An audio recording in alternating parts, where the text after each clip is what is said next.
Hello friends, welcome to our channel. Let's learn what is grammar. Let's have a look at our today's outline.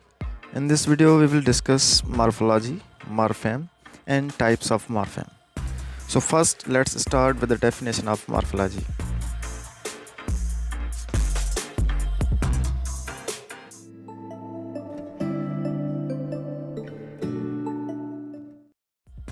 As we discussed earlier, morphology is the study of words and their internal structure. In morphology, we know to form words with the combination of morphemes. That's why if we want to know morphology, first we have to go through the evolution of morpheme. Let's check the definition of morpheme. A morpheme is a short segment of language that meets three basic criteria. It's a word or a part of word that has meaning. It cannot be divided into smaller meaningful segments without changing its meaning or leaving a meaningless remainder. It has relatively the same stable meaning in different verbal environments. Morphemes function as the foundation of language and syntax.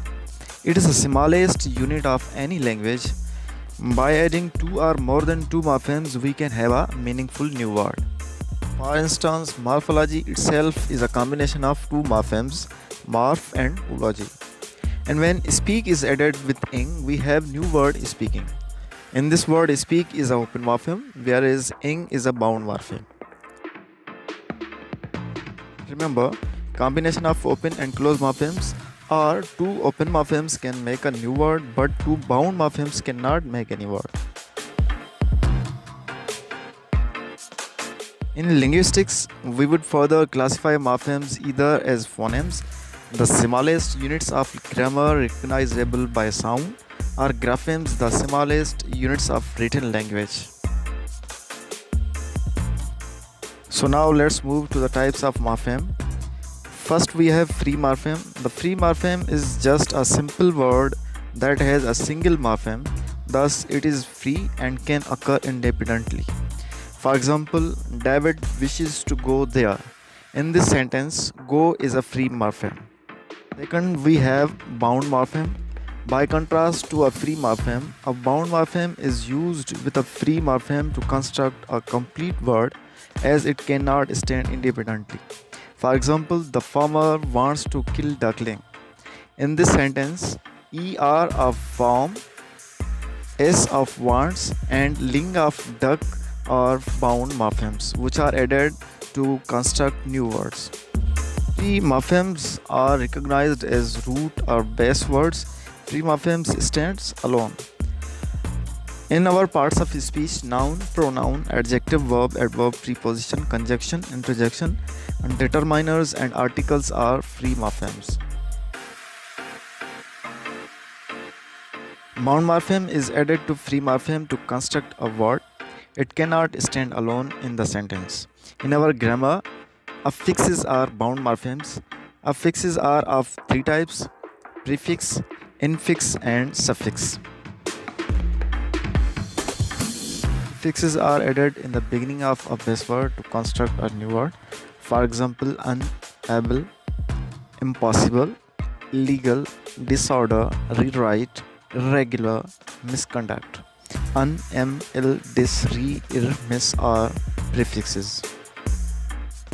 Infixes are added in the middle of two base words to construct a new word. For example, if in is added in the middle of mother and law, it will make mother-in-law, as well father-in-law, sister-in-law, and commander-in-chief. Suffixes are added in the end of the base word to construct a new word. For example, if less is added in the end of shame, it will make shameless. Exactly.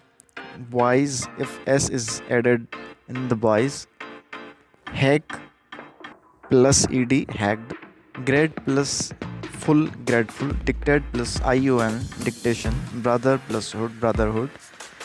Dome, makes kingdom. And court plus ship, courtship. Another category of affixes, which is circumfixes. A word constructed with both prefix and suffix is a circumfix. For example, if in prefix is added with light and suffix in, it will be enlighten. Impossibly, unbearable, misconducting, irrelevantly, rearrangement. In these base words, both prefix and suffixes are added to make a new word. Bound morphemes are of two types by function. First, inflectional morpheme. This type of morpheme is only a suffix. It transforms the function of words by adding "ly" as a suffix to the base of the noun, such as in friend, which becomes friendly. Now it contains two morphemes, friend and "ly". Here, "ly" is an inflectional morpheme as it has changed the noun friend into an adjective friendly. Whereas derivational morpheme is a type of morpheme, uses both prefixes as well as suffixes, and has the ability to change the function as well as meaning of words. For instance, adding the suffix "less" to the noun meaning makes the meaning of this word entirely different. So guys, hope this video will be very fruitful to your educational purpose. We will meet again in next video. Till then, stay safe.